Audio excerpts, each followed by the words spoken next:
All right, let's talk about Trinidad Chambliss. Trinidad Chambliss has an interesting thing going on. And I felt like it was important for us to talk about it. He applied for a waiver, and we know the NCAA has been difficult when some people who applied for an extra waiver. Tua Tagovailoa younger brother Talia was at Maryland a few seasons ago before Billy Ellis was there, and now Malik Washington is quarterback there. He applied for an extra year and he was denied. And then there was rumors that Diego Pavia applied for an extra year. He was denied. I truly believe in my hearts of hearts that Trinidad Chambliss will be granted another season. When he was at the Division II level back in 2022, he was injured the entire season and he didn't play. So I truly believe that the NCAA, even though they have a habit of messing things up because a lot of us feel they don't like college football, I think in this case they do right by this kid. One of the stories, one of the darlings of the sport this year, when you really look at what he was able to do, Austin Simmons, the hype that he had coming out of Oxford this past summer, their PR team did an outstanding job, right? And I used the parallel before, Cain is Abel from my favorite football movie, The Program, and I felt like that's what they were doing. But when you seen this kid play, you're like, yo, who is this kid? He played D2?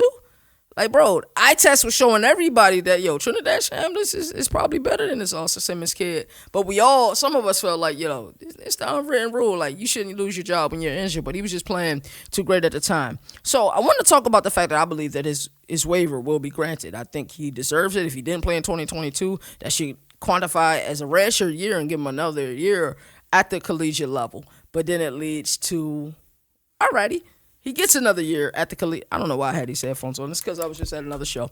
But if he does get that access for another year at the collegiate level, does he stay in Oxford or does he go to Baton Rouge?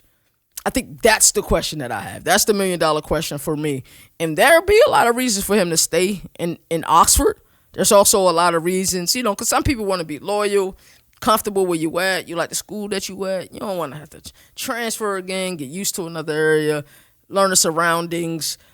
It'll be interesting to see how this thing plays out. We're going to talk about Lane Kiffin receiving $250K a little bit later for Ole Miss winning this game, and it wasn't from Ole Miss. It was actually from LSU. So I think that's going to be really interesting. I don't know. I'm rooting for Trinidad Chambliss. I think Trinidad Shamblas is everything right with college football. Charlie Baker and NCAA, do what's right by him. Give him a waiver. He deserves it. Let him get one more year at this level. And I think he can greatly improve his draft stock heading into the 2027 NFL draft. Outstanding job by you, Trinidad Chambliss. And do not be surprised in the Sugar Bowl if Ole Miss is giving Georgia everything that they can handle. Because Charlie Weis called an outstanding game yesterday. He really did. And Pete Golden defensively called an outstanding game as well. That's our time for that segment. Lane Kiffin got a check from LSU, $250K. And let me get the verbiage. I got it on my notes. It is called an Ancillary Benefit. And pretty much because of the success of Ole Miss this year, of course he was their head coach and he led them there. It's crazy what stipulations that LSU was willing to put in his contract, but Ole Miss wouldn't put in his contract, if that makes sense. So he got a $250K bonus for Ole Miss winning their game versus Tulane. If they win a championship, he gets another. These are bonuses, by the way. He gets another $1 million bonus if they win the national championship, which I ain't saying it is impossible, but it is possible in my opinion. So the rich get richer. Lane Kiffin is just winning. I know part of him have to be hurt. When we think about the fact that he was not able to coach his team in the playoff. I know that had to hurt his soul.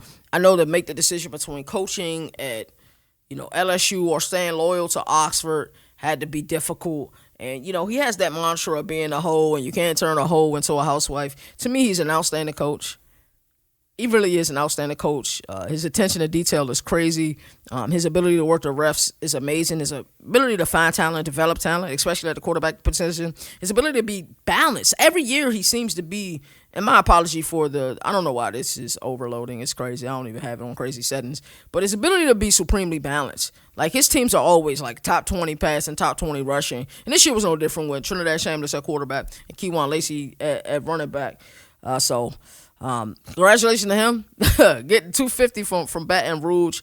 I'm just interested to see what it looks like after Ole Miss is out of the playoff. We know that transfer portal window officially, even though people are entering the portal now, it's officially open from January 2nd to January 16th. I want to see how many players get poached from Ole Miss. That's when I'm interested to see. I want to see how messy this thing gets.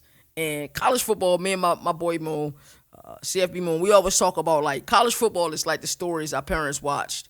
Ohio State offensive line is sorry. I agree with that, Foster. I agree with that 100%. We always talk about how college football is like, the young and the restless that our grandparents or grandmothers used to watch, or As the World Turned, Guiding Light, whichever one. Like, that's what college football is. Like, every day I go online or I go to CFBNation Twitter. I love how Lane Kiffin tried to lie and say he didn't know that he was getting a $90 million contract, so you didn't know how much money you were paying while signing the contract without reading it. Great comment by Cersei. That was dope. That's dope, bro. I like that. That's fire. So, he 100% know. He definitely know. We know how much poaching happens in this sport. It happens. It's something that I think we need a commission. Maybe that commission should include a commissioner, but we definitely need a commission.